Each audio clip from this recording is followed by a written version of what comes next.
You know, I couldn't leave you for too long a period of time. Welcome to Moohead Radio. I'm your host, the big and furry bovine, day 8 of COVID. But, a lot of people, there was some conjecture as to, what was going on with me. And the bottom line is I could have done a show, but believe me, everyone eventually is going to get this. It's unfortunate, but when you do, you're going to wind up with some degree of fatigue. And I just decided to recharge my batteries and do everything I needed to do to get better. And thanks to everybody who wrote to me to ask about how I was doing. I do appreciate that.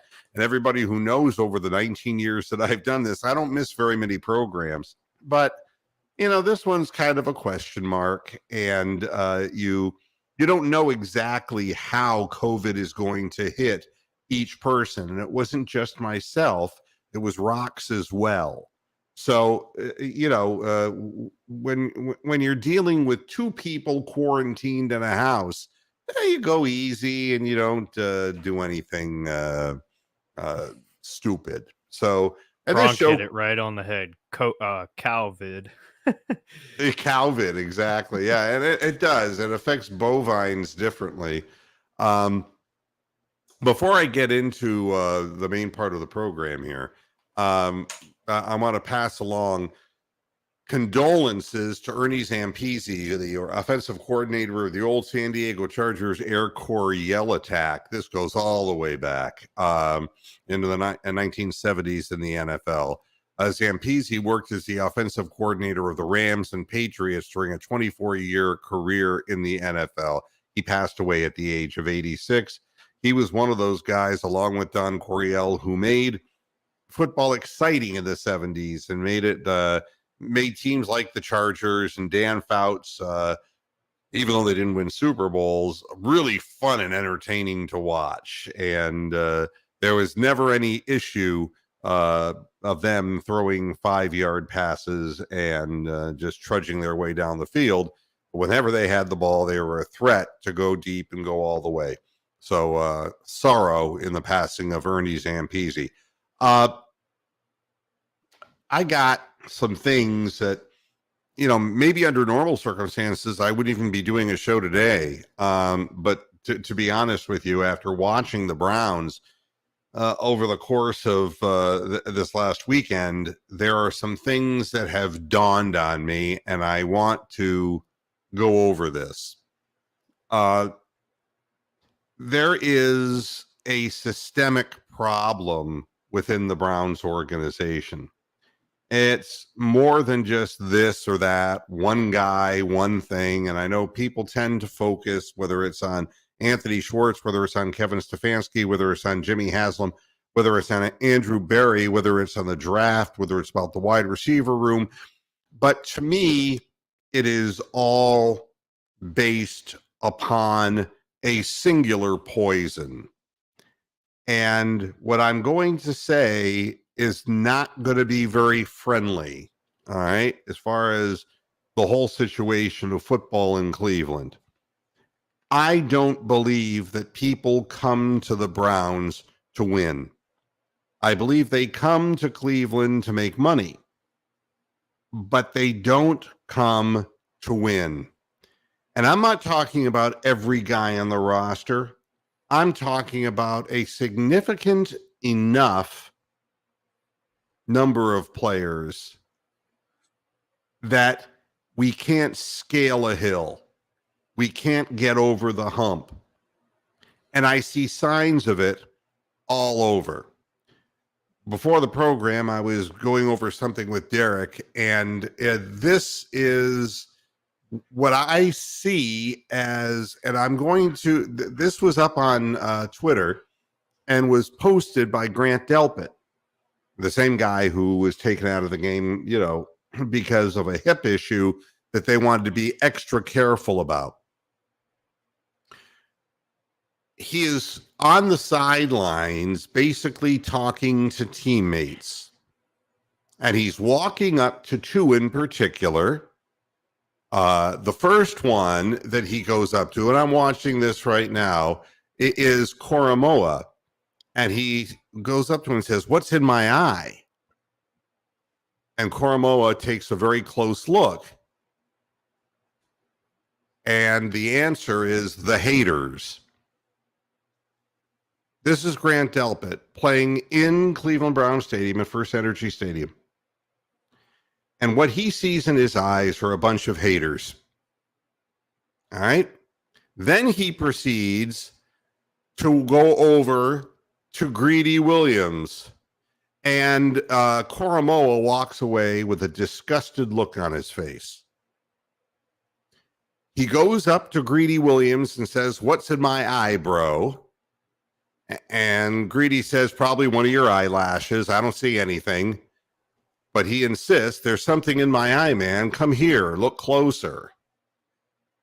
And then when he looks real close, he says, "It's the haters again." And this time, Greedy Williams looks at him with a mystified look and says, "All right. What the fuck? Why are you playing?"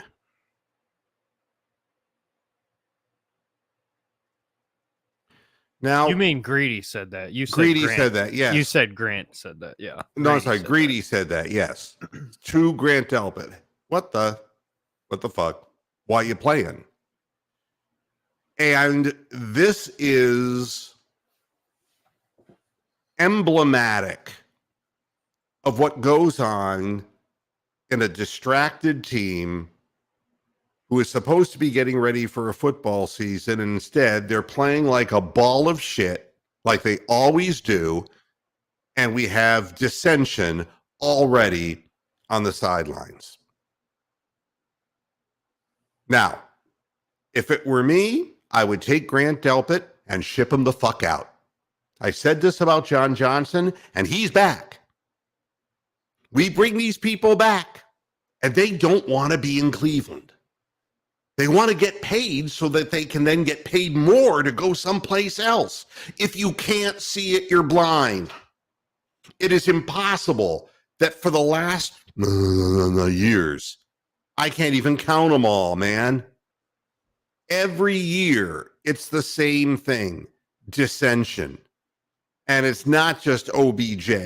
I can go back all the way back to Garcia when he was the quarterback of the team, and there was dissension about him. Baker, of course, has been the latest one. And everything is players on the team who are rubbing other players the wrong way. And the fan base is sick of it. The fan base in Cleveland is officially the most hateful in the NFL. And you know something? I never believe in being hateful.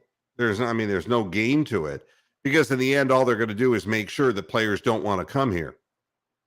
But it's all predictable.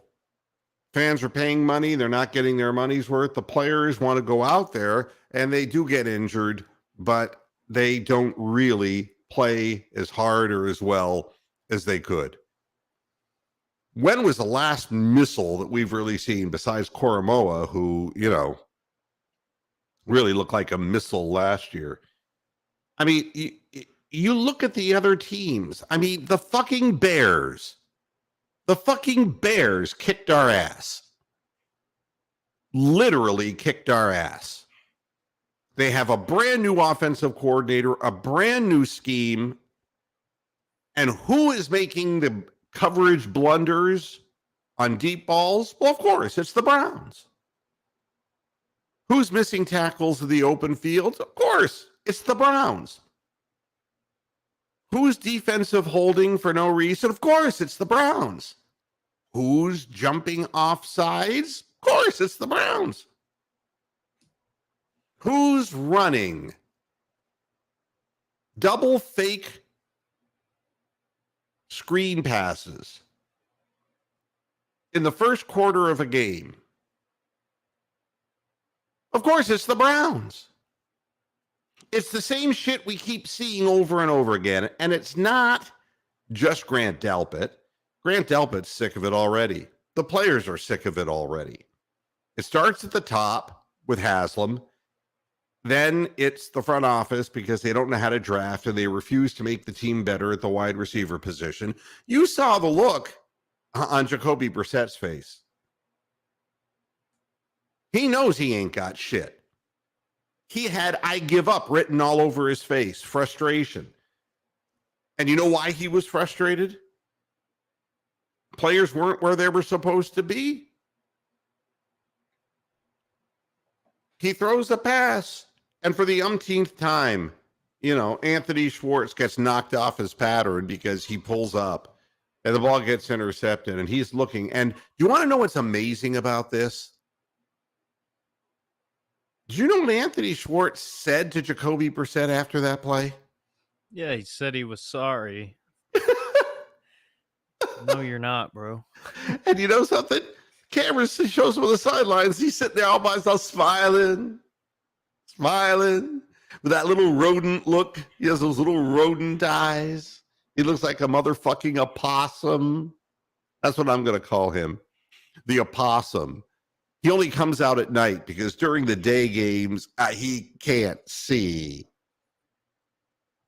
He's sitting there smiling on the bench. I'm sorry.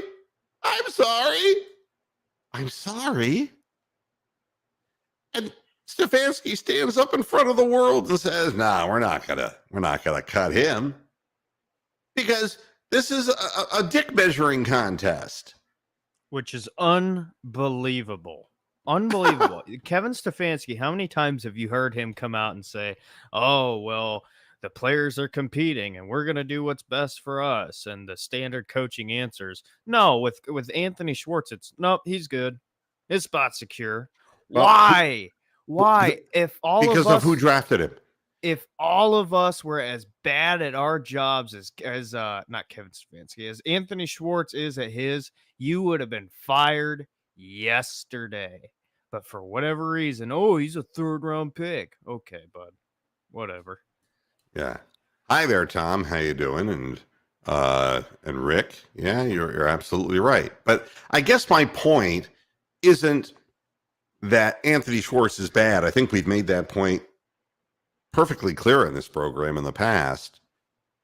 What is amazing to me is that the head coach is protecting the front office guys like Andrew Berry, people who were there to draft this idiot who can't play football. And it's more important to stroke the egos of the front office and the head coach. And they won't draft wide receivers. And so there's Stefanski. Yeah, when I saw the play call where they fake the handoff on the the sweep to the running back, and then they fake a toss end around to a wide receiver, and he turns around and then throws back to the running back he originally faked to, and there's 3 guys in the backfield. The play took forever. This is the same shit I saw last year, and it's the same shit. We come out on the field throwing 3-yard passes. It's the same shit. There is no change in the playbook. There wouldn't be a change in the playbook if Deshaun Watson played. I'll disagree with you there because Want to bet? Let me say this. Maybe not a change in the playbook, but there was definitely a change in the formations, because that formation, those first couple drives that he had were just absolutely terrible. Guys didn't know where they were supposed to be. They were trying to force it looked like they were trying to force some sort of new, maybe not scheme, but just new formations and new jobs that people just were not ready for. Like, you got to understand, every single offensive lineman the Browns have here, they're built to be for that zone run, play action, boot offense. And when you change that and you get a bunch of guys who are good at one thing and you try to force them to do something else, yeah, of course you're going to have problems. Yeah, Rudy is saying, didn't Schwartz have trouble judging the ball in the long pass? He has trouble. I mean, he has sea legs. He falls down. The ball goes through his hands. He gets knocked off his pattern. He's a waste of time. His But biggest problem is in his mind. Watch how yeah, he runs his routes. everybody can draft a bad guy, all right? But it's when you quadruple the effect by keeping him around year after year. I mean, if you wanted to destroy the will of Jacoby Brissett, you did a great job. Come up to the line, and he's like, no, you're supposed to be here. You're supposed to be. And then they have to call timeout. They're lined up wrong. I mean, it's like they hadn't even practiced. And it's the same shit as last year. Same shit. And you're not going to sit there and blame Baker Mayfield for it. This is a lack of preparation. And part of the reason there's a lack of preparation is that the players don't want to play here. Grant Delpit doesn't. He hates the fans. If you are going to try to if you post Monday motivation and your motivation is calling the Browns fans haters, you don't want to be there. And you're not giving your full effort. You're not paying full attention in practice, and you're lining up in the wrong places. That's what happens. And this is why it happens every year. And the more it happens, the angrier the fans get. But I mean, the thing that was ridiculous was, I mean, the fucking Bears running a basic play action pass and twice. Greedy Williams on one. I don't know who he thought he was covering, a ghost, a poltergeist. And the other one, the guy was wide open. There was a third one where the guy just dropped the pass, but he was behind a guy in the secondary. I mean, there is no way, with the mistakes that the Browns secondary made last year and will continue to make this year, obviously, that there's not going to be any effort the team can put in to score points. It ain't going to happen. This team can't move the football. It's very disturbing too. It's not that, well, I guess there is a lack of talent, especially at receiver, but when you look at the running backs and the tight ends, like we had Njoku, we had Harrison Bryant out there. Dearness Johnson should be able to run the ball, and you just were getting absolutely nothing. Yep. Like what is going on? Oh, they're playing slow. They're not playing up to speed. You wait till week one. You wait till the Panthers destroy us, and they will. And I'm not saying this has nothing to do with Baker Mayfield. Has nothing to do. But they're going to eat us alive. We're not ready to play. We're not going to be ready to play. This is why we lose our openers every year. We're never ready to play. And I guarantee you we'll lose. I'm not saying, I think no. I'm positive we're going to lose. Absolutely 100% sure. Because the team's not ready to play. This is a dress rehearsal. Give me a motherfucking break. How can you have a dress rehearsal when you haven't had a guy who's going to be your starter even get any snaps beforehand?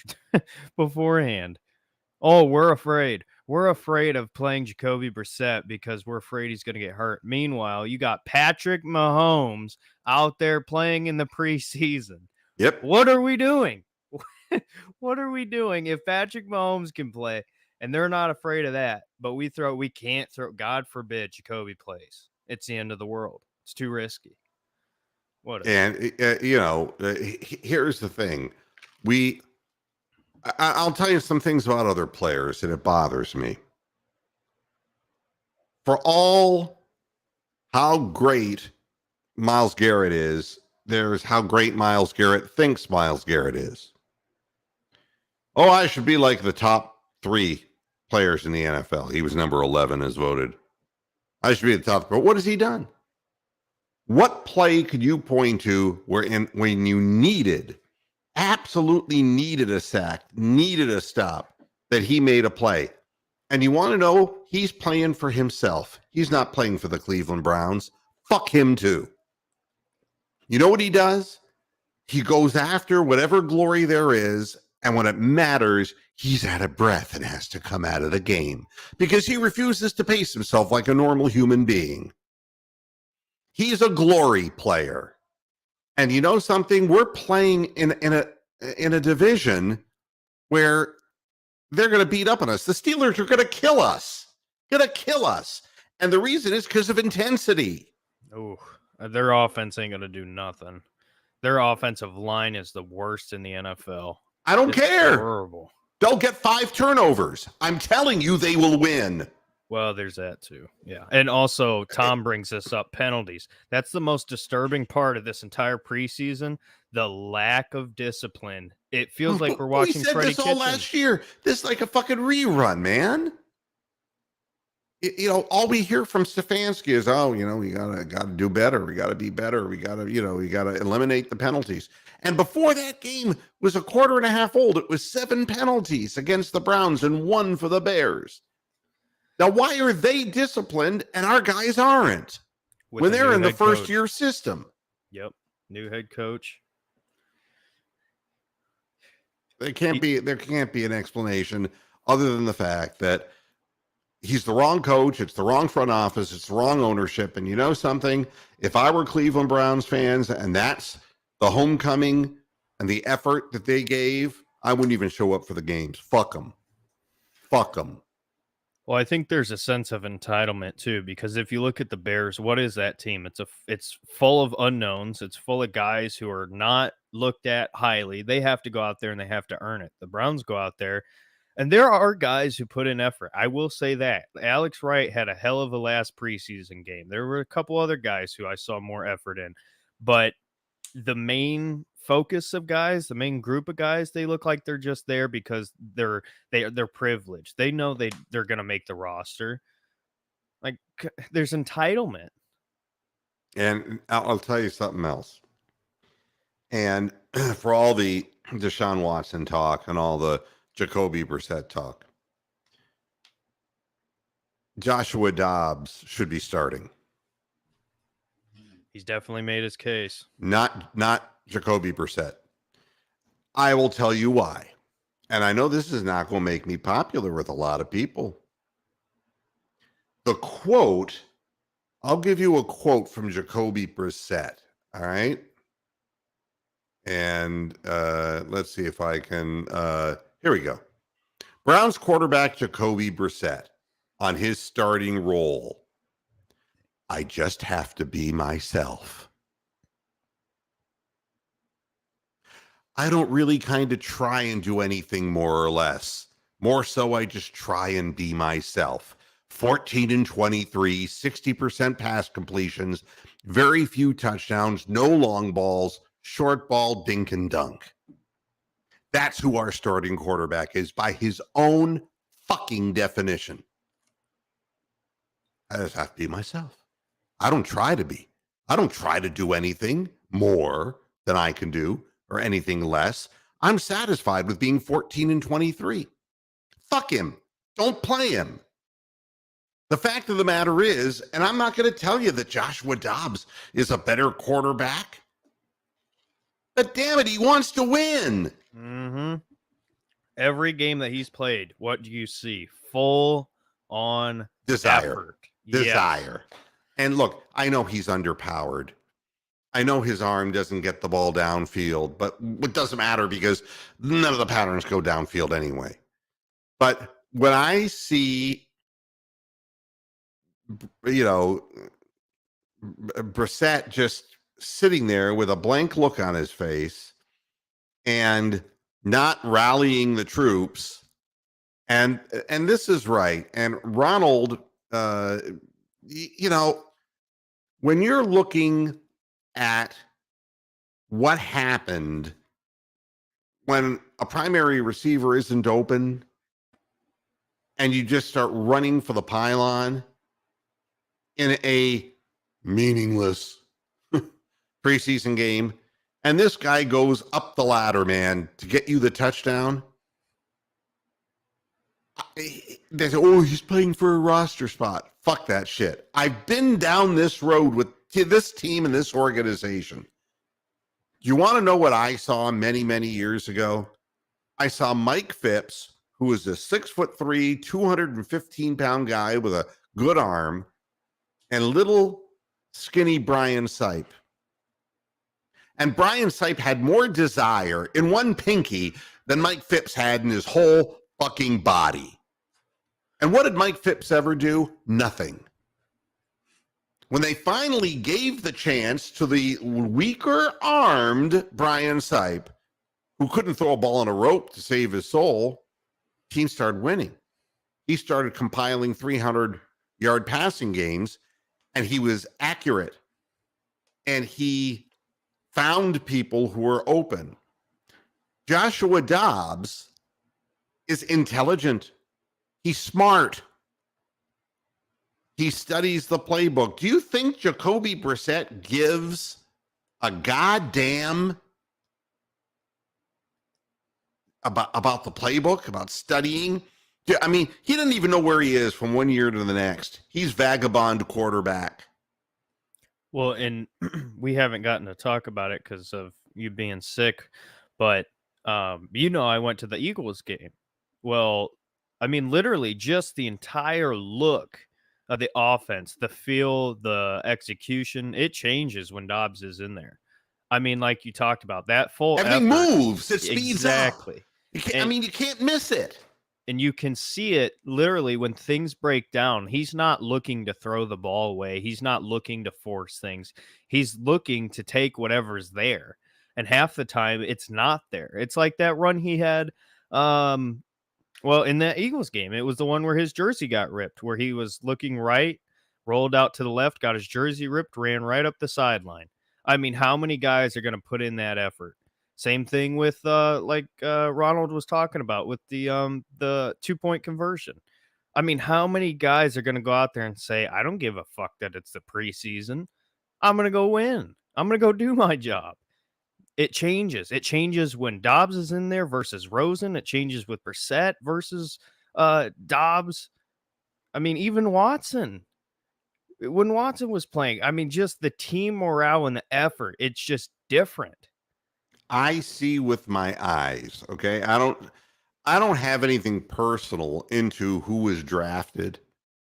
I have opinions, but there isn't anything that I'm trying to protect. I'm not trying to dislike Anthony Schwartz, except that he's detestable as a football player. As a person, I can't tell you, but anybody who'd sit there and say, I'm sorry to a quarterback, then sit there on the bench by himself smiling, the little fucking rodent eyes. I mean, I got nothing to say about that guy except that he's gutless. He has an absolute gutless failure. He should find a career that he's good at because football isn't it. I see with my eyes, not with guilt about who I drafted. And the bottom line is it's sluggish. Jacoby Brissett comes to the line of scrimmage. He has a long, drawn-out throwing motion. He immediately looks to the guy 4 yards down the field from him. He's capable in the fact that he's played in the league, but he's like so many backup quarterbacks. In boxing, we call it a sparring partner mentality. There are guys who all they do is they spar. And a lot of the guys start out, like Larry Holmes was a sparring partner of Muhammad Ali. That's how he got started.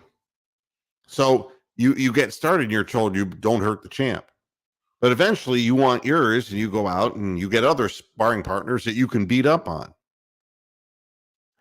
And the mentality of a guy who's 14-23 career with the kind of stats that Jacoby Brissett has, who is quite satisfied with who he is and doesn't want to be more than what he is, you're going to get exactly what you're going to get. He's slow, he's sluggish. The offense around him is slow and sluggish. You would think that they would come out fast. And I don't mean fast like throwing the ball 45 yards down the field, but I mean with a pep in their step, getting up to the fucking line of scrimmage and really right off the bat, if they're going to run a running play, go out and just slam.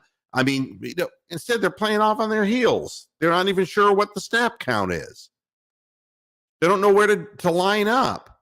They're playing tentatively because they don't even know what they're supposed to be doing.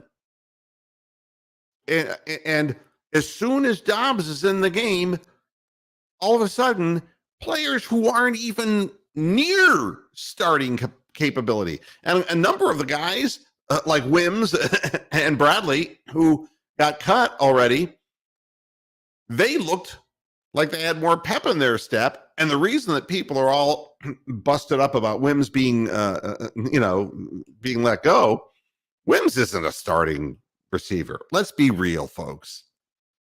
No, and neither is Harley. Let's be real, folks.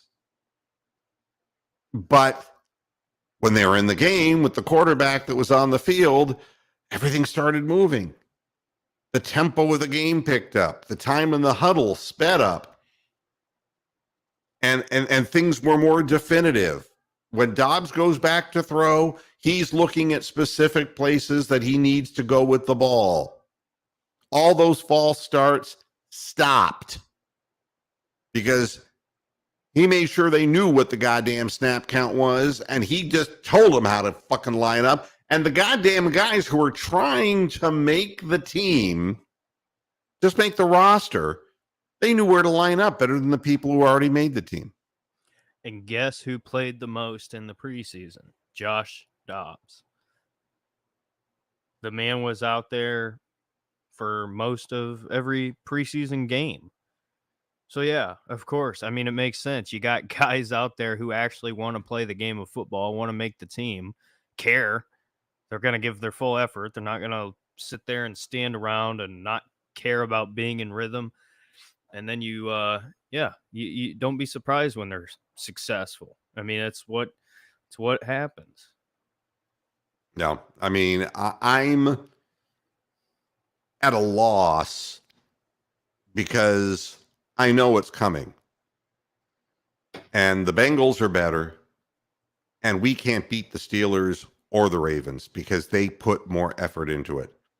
This is a war. If you haven't figured it out yet and watched people as they're being scraped off the turf and carried off the field on carts, on meat wagons, this is a dangerous game. And if you're playing it lackadaisically, A, you're more likely to get hurt. If you're playing tentatively because you didn't learn your assignments, you're definitely going to get hurt. And teams like the Ravens and the Steelers just love to hurt you. Well, they're also trained to hurt you too. Yeah. Well, and rightfully so. The Browns is Browns, right? And that's where that all came from, because it's true. They can't sustain success. They can't. To the comments, people are saying Dobbs played against a bunch of scrubs. That's fine. Yes. We're not sitting here saying he's playing against starting defenses. That's right. At the end of the day, it's about what is in your head. Like, Dobbs went out there with a mentality of, I'm going to win the fucking game. Yes. Meanwhile, the other guys went out there and said, all right, let's see if this works. That's why you see short yards. You don't see Brissett or Rosen trying to make plays. Like, Rosen had the ball in his hand now, twice, 2 games in a row to go down and win the damn game, and he failed. He failed. I'm not promising you anything, but I would have been much more confident with Josh Dobbs because of the mentality. It's about what's in your head. Well, I mean, to me, I'm not going to sit here and tell you that. I mean, I think one of the things, Tom Hawley, is this official? I would imagine that Rosen was cut. I don't think so. I think he's just saying he will be. All right. Well, clarify, Tom, if something is happening that it's hard for me to be in 2 places at once. I can't be scouring the net and doing a program at the same time. So if that has happened, it would not surprise me. Yeah, I don't see nothing. Okay. All right. But I expect it. Oh, yeah, he will be. Yeah. Again, I'm not going to lie to people and say that the Browns are going to win with Joshua Dobbs. They're not. And they're not going to win with Jacoby Brissett. And I'll tell you this: they wouldn't win with Deshaun Watson with the receiving core they have. That I'm just telling you, and it's just a matter. And it isn't that I'm a Josh Dobbs fan. I just respect a man who goes out and tries to win. You know, a guy who's going to go out there and not say, I don't want to, I don't want to be more than what I am. I just want to be I'm comfortable with who I am and what I do. I don't want that. I want somebody who's always trying to get better. That's what it is. I mean, and that was the difference between Mike Phipps and Brian Sipe. Everyone told Mike Phipps, you're the perfect size, 6'3", the perfect weight. You can run with the ball and you can throw the ball. You got a good arm. You went to a Big Ten school, Purdue, and you're the starting quarterback. And then they looked at San Diego State guy. They look at Brian Sipe. They go, you're too short. You're only 5'11". They said he was 6 foot to stretch it. You don't have a strong arm. They made the decision based on optics, the optics that were physical optics that we still make today. But when it came to tenacity, you saw who really wanted to win. And that's right now. I would rather cheer for a team that's trying to win than a guy who's just trying to be mellow and just be himself. I want to hear that shit from my players.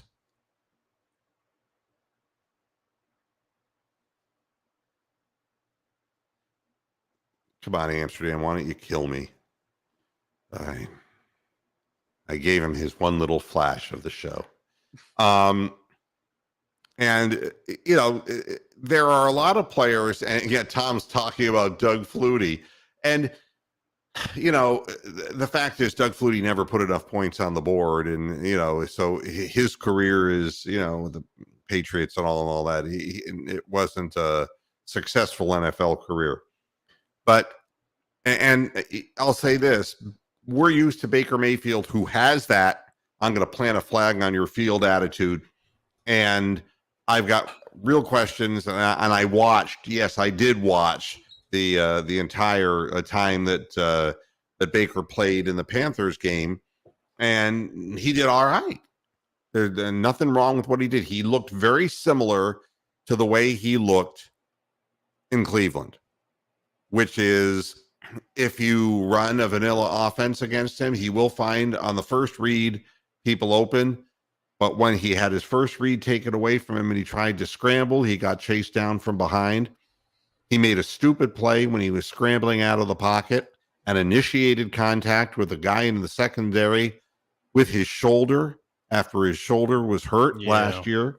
That's stupid. Smart. Yeah. That's just stupid. He hasn't learned nothing. So again, and yes, Baker was doing much better rolling out.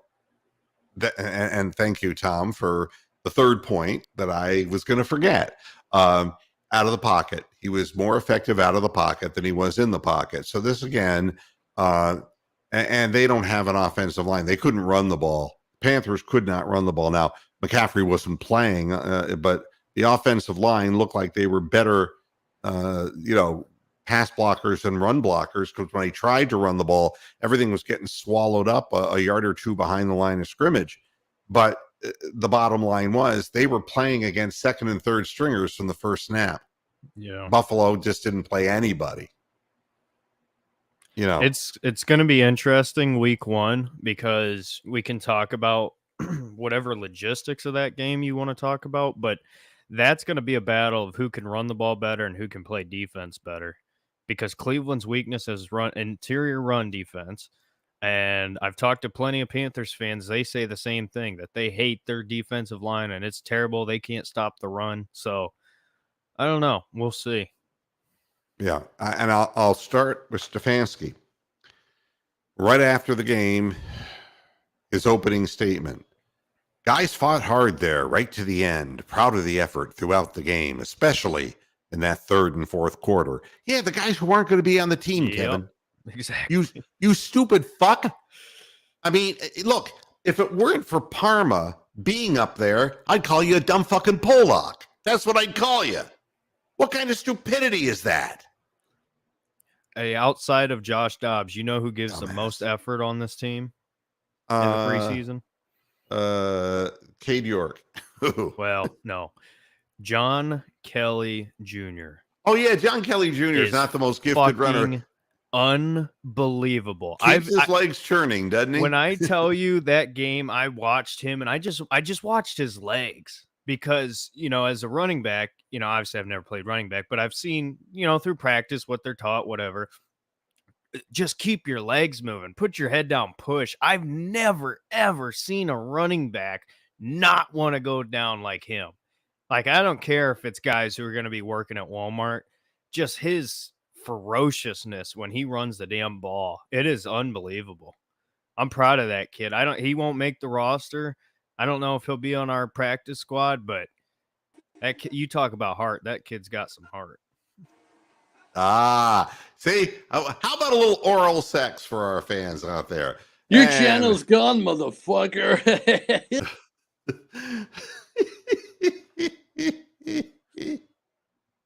I think this is going to become a segment now every week. Yeah, absolutely. I think that's funny.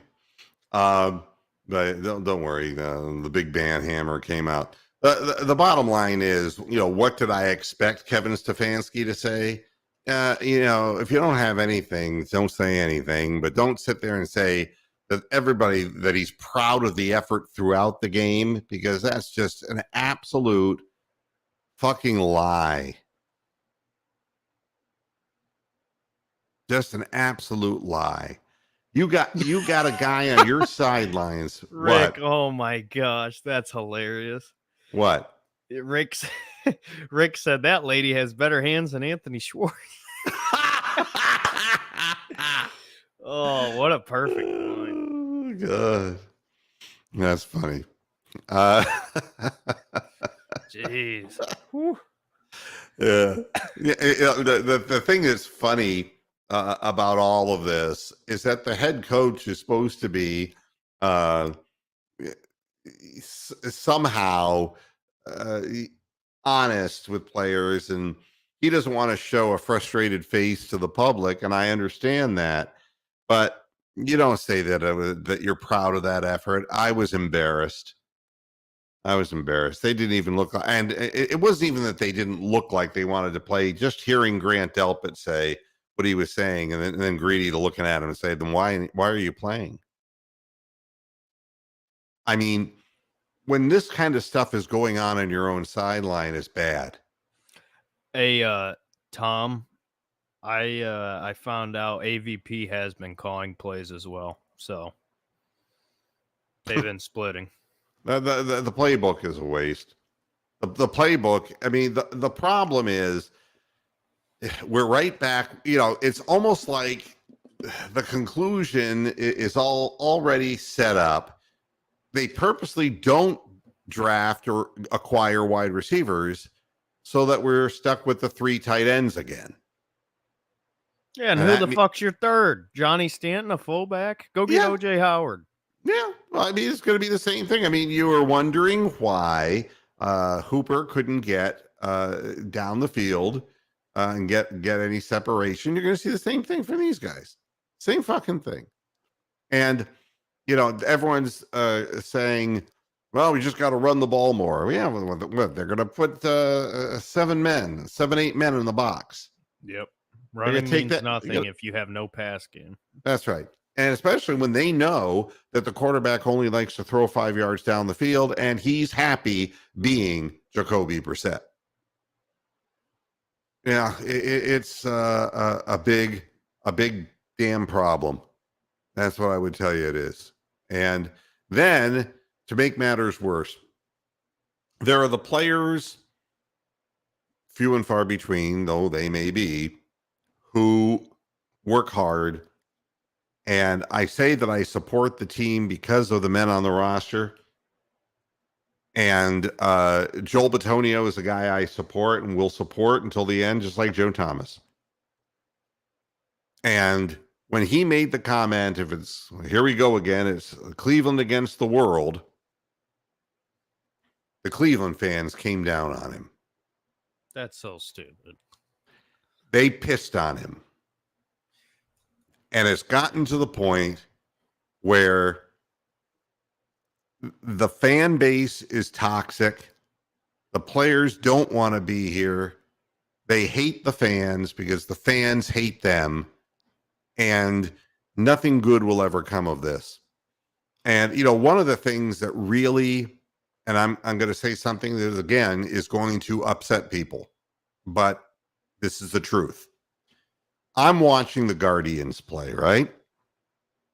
And I'm watching the fans in Seattle. They got a team that's right there in the race for getting into the playoffs. And they're loud. And there's a bunch of them in the stands cheering their team on. And the Guardians are in first place still with nothing. They're doing it with smoke and mirrors. Starting pitching, a good bullpen, and periodic offense with line drive hitters. And I see these people in Seattle and they're getting all riled up for their team. And what happens when the Guardians come back to Cleveland? A dead stadium. Nobody appreciates them. Nobody says, good job. The fans don't come out and say, what a great performance by a team that is understaffed, under budget so ridiculously that they shouldn't be competing at all, who's tried 17 different first-year players who are getting major contributions from guys like Stephen Kwan, who, and Oscar Gonzalez, and from players who you didn't even know who in the fuck they were. And they got another guy, Will Brennan, at AAA, who should be up in the big leagues now. That they should get rid of Owen Miller. Owen Miller's not a Major League Baseball player. He's a lousy first baseman. He doesn't hit Terrible. well. What's the good side of Owen Miller? There's nothing. He doesn't run well. I don't know. Owen Miller is the Anthony Schwartz of the yeah, he's a lousy first baseman, I can tell you that. And so, here you got Will Brennan, who's an outfielder, and they say, well, we already set in our outfield. We got Quan in left. We got Straw, who's got straw in his hands when he's trying to hit the ball. And it's become pathetic what he's become offensively. He's lost all of his confidence. Hey, maybe we figured it out. Maybe Schwartz needs to play first base and Miller needs to try out at receiver. Maybe that'll be. Yeah. And then you've got Gonzalez, who deserves to be in right field. You've got Naylor, who's hurt. His leg and his foot fucked up, and so they can't play him at first base all the time. So they're playing him at first base sometimes, but Owen Miller is getting 50% of the playing time, and they've got a guy, Will Brennan, who is at the AAA level, all right? And he is an exact clone to what our leadoff guy is doing. I mean, he's hit 300 at AA. He's moved over to AAA. He's hitting over 300 there. And his name is Will Brennan, and he should be in the big leagues. They should be teaching him to play first base. They should be doing something. And, it's fortunately the catchers, at least Maley, has started hitting for the team. But they got Bo Naylor at AAA, who's starting to hit for some power. He's hit 11 home runs in the minor leagues, and he's hitting about a 280 clip. And, I'm just, we got Stephen Kwan, and you have, and we say our outfield is too crowded right now. So Will Brennan is stuck there at AAA, hitting a 320. Do you know that Will Brennan, even though he's a line drive hitter, in 87 games that he's played, he's driven in 83 runs. And he's sitting in AAA. They got to do something. They can't go on with Naylor's not going to physically be able to the bump and grind of the season. He's not in good enough physical condition, to be honest with you. He's got nice stroke, good hitter, but he's a guy who at a young age is a DH because if he tries to play the field, he's just carrying too much weight. Yep.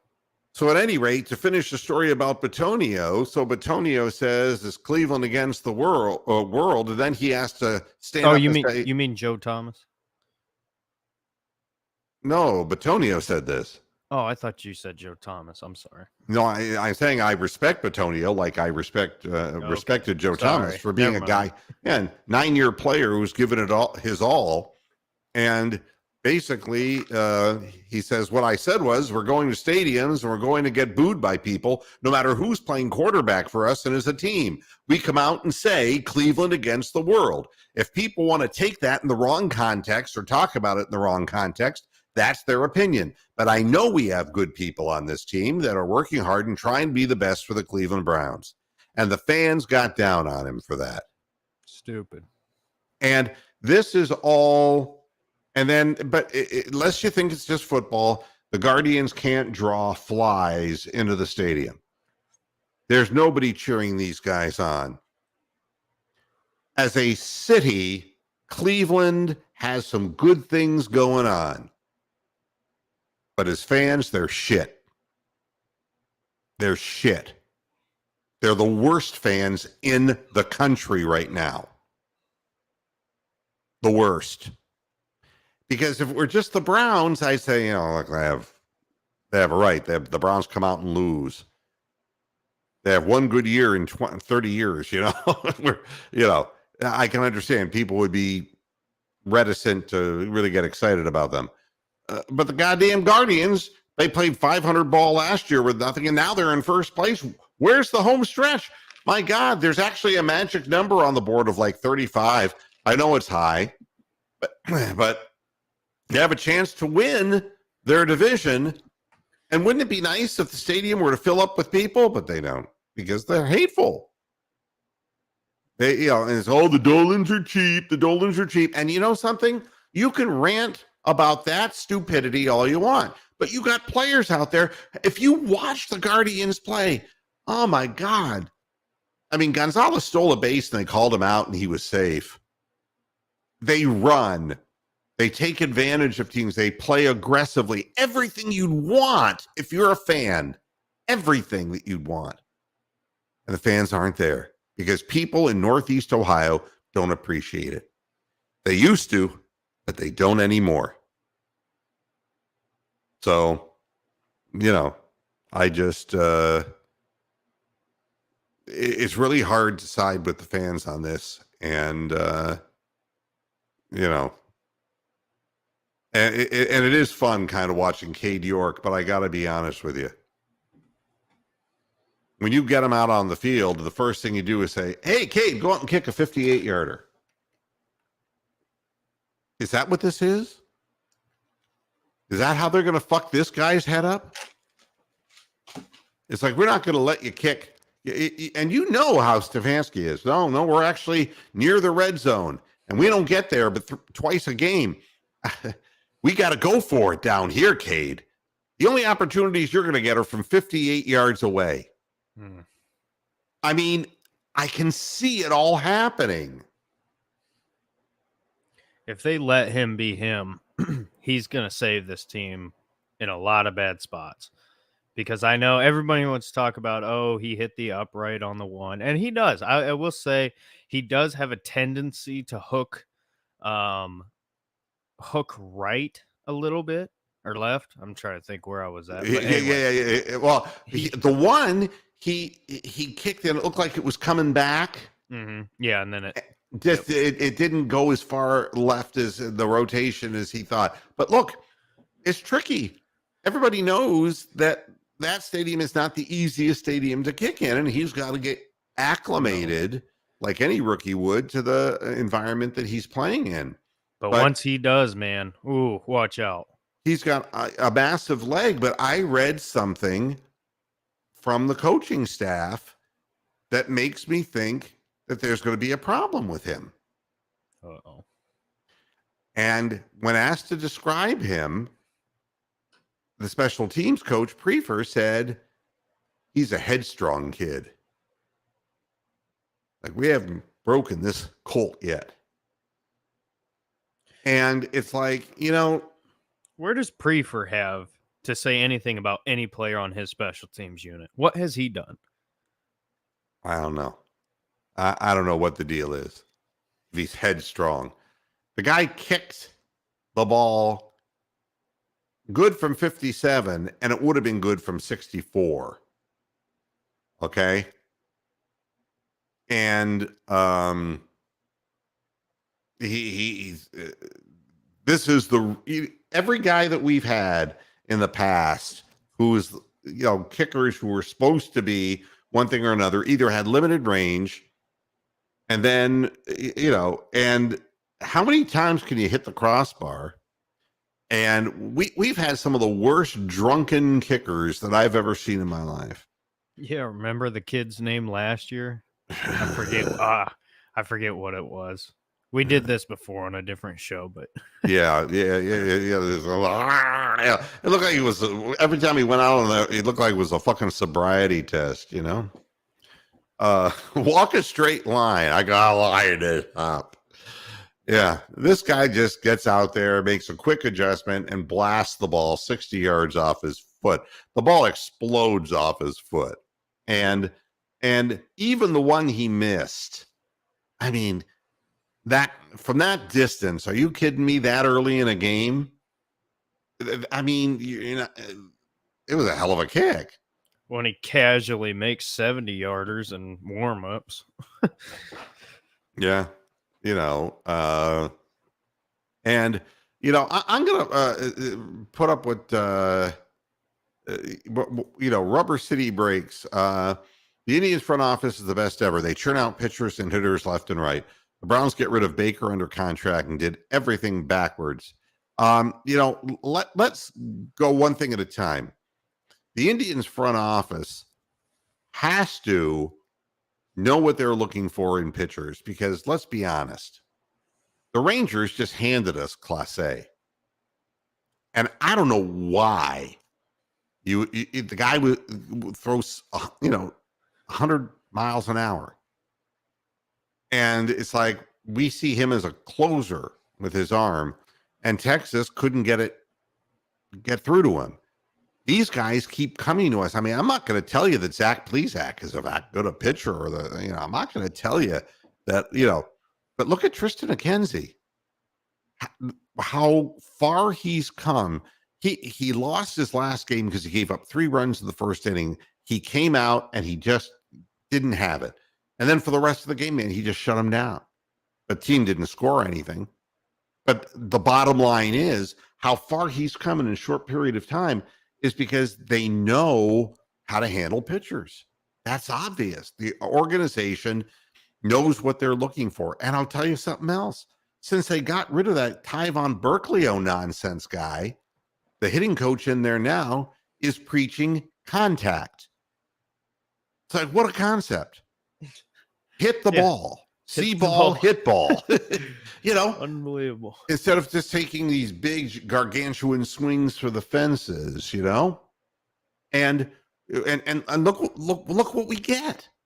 We get rid of Franmil Reyes, who's hit a few home runs for the Cubs, whoop-de-doo, and we got guys now who now, if they can only convince Ahmed Rosario not to swing at balls that are 3 feet above his head, we'll be fine.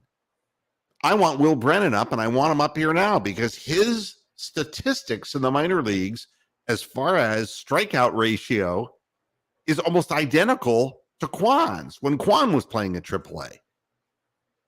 They're contact hitters, and I love ball in play. Now, look, I'd love to have a guy who can, I'd love to have Albert Bell. I'd love to have a 300 hitter who can hit 40 home runs. I'd love it. But that there's too much competition for. And I don't know if you saw on the waiver wire, but it's like Bradley Zimmer is now on his 4th team since the Indians. Or the Guardians. I'm sorry. Bradley Zimmer was the guy they were hoping could be all things to all people, and he can't make contact. He strikes out 40% of the time. The guy they brought up earlier in the season, Bobby Bradley, 40% of the time he strikes out. Slowly but surely they've been replaced by people who make contact with the ball. And you've got Andre Jimenez, who, to me, could be the next Robbie Alomar. If he stays healthy and he stays focused, this ain't no lie. This guy's already hit 15 home runs, and he's not a home run hitter. He's a contact guy. He's aggressive. He runs the bases like a maniac, and he has a beautiful pair of hands at second base. I mean, Hosey at third. Ahmed, I'm not sold on. Jimenez could play shortstop in a heartbeat, but he's just golden at second base. He's an all-star. We got guys, and look, I respect the center field that Miles Straw plays, but he can't hit the ball, and his head's fucked up. And I don't understand why Will Benson is the wrong Will coming up from AAA. Will Benson is a guy who strikes out 40% of the time. The reason he was picked so high in 2016 in the draft, and he hasn't made it to the big time, to the big leagues until now, is because he couldn't hit. He strikes out at the AAA level. He's a career AAA player. Yep. There comes, and nobody expected, I remember the first time I saw Stephen Kwan, and I know I'm going off on a tangent here, but I'm sick of talking about the Browns and what I saw. The first time I laid eyes on him, I said, boy, this is a little guy. This is a real little guy. And, and I know what the story is about him is that he doesn't strike out, that he has good hand-eye coordination. But once I saw him, and I know he got off to an amazing start, but I remember when it all slowed down in his second month. And, he went into May and it was like things went to hell. But he was still making contact. He wasn't striking out. He wasn't panicking. And he made adjustments. And when he made those adjustments, he's back up hitting over 300 every month. And he's number 5 in the league in batting average. Ooh, that category doesn't count anymore. Yeah, fuck you. Making contact with the ball. He runs really well. He is like Ichiro, just trying to slap the ball in the infield any way he can get on. If he takes a walk, whatever it is, he doesn't swing at bad pitches. That's what I want. I want smart ball players, accountable ball players, guys who bring discernible skills, coordination, not just hitting the ball 400 feet. And I knew when I saw him, it's like, this guy, he hits against, they go ahead and they put the pull defense on the shift. He just goes the other way. He just, if you watch the team, he just takes a little poke at the ball and pokes it over the third baseman's head. Just like he's serving the ball up with a tennis racket. I don't know, but whatever it is they're doing, they're in first place and they're doing it with smoke and mirrors. So give them credit. Yep. Before we wrap up, I just want to say, if by Friday's show the Browns have not traded for one of these wide receivers that are out here, I'm going to be livid. Absolutely livid. You're going to be livid. I know I am. I know. They won't. But the point is not will they. It's they absolutely should. There's no debate. Nobody can sit here and tell me that the Browns can't give up a 5th round pick for a receiver in his second year with I mean, come on. Yeah, and Rubber City Breaks. Yeah, if ever you get a chance, come on, because I want people to know I watch every Guardians game. It's just that there is no clamor, especially when the Browns are in preseason and then going into the regular season. There's no clamoring because there's never. Recently here, it hasn't been like a summer quest for a division title. This is kind of different and exciting stuff. I love to talk baseball, and the fact is that I talk basketball, I talk football, and I talk baseball equally fluently. That's what this is. It's a Northeastern Major League professional sports podcast. So yeah, if you get the opportunity, get on the air here, man, because so much we decide what we talk about, and to me, I'd rather talk about somebody who's trying than somebody who's obviously not. That's all. So yeah, I'm done. It's time to go. It's 6 after 7 o'clock, and Derek, I hope you're not infuriated when you find out that we don't go after wide receivers, but we'll see. I will be. Trust me. Trust me. When there's a notification saying that Denzel Mims or one of these guys gets traded and it doesn't say Browns, especially, I swear, let it say Baltimore Ravens, Cincinnati Bengals, or Pittsburgh Steelers. I dare you. I'm going to be livid. Yeah, and it isn't this the truth? I had to find how do you find them on Apple Plus TV? I watched them on YouTube. I mean, they're bouncing the Guardians all over the place. It's like nobody gives a shit. It's just awful. It's just awful. That's the MLB as a whole, unfortunately. They want to black out games in your area. That's the stupidest thing. I know the whole thing is dumb, but you don't even know where your team is, how to find them. And believe me, with all this streaming television, it is confusing as hell to begin with. But sign up for this, pay for that. Yeah, I mean, and at least I could flip my YouTube app on and watch them play. But Apple, Apple Plus. I mean, I don't have a clue. I don't have a clue. I don't either, and I'm 20. All right, everybody. Thanks a lot for tuning into this edition of Moohead Radio. We'll be back once again on Friday to talk about, God knows what. But I'm going to hopefully continue to get stronger, and hopefully sometime, well, I'm not sure between now and then. Maybe I'll even test negative. I still test positive. So I hope I'm not breathing too hard on anybody. Hey, I just want to point this out. She won't watch this, but my cousin, fuck you for having your wedding on the first day of the Buckeye game. Come on, you know better than that. That's bad taste. That's bad form. I was so pissed when I realized. I'm like, come on, you know better than that. Whatever. Happy you're married. All right, everybody. Thanks for tuning in. Back on Friday. Until then, hasta la vista, Pastor Heads. Good night. See ya. Bye.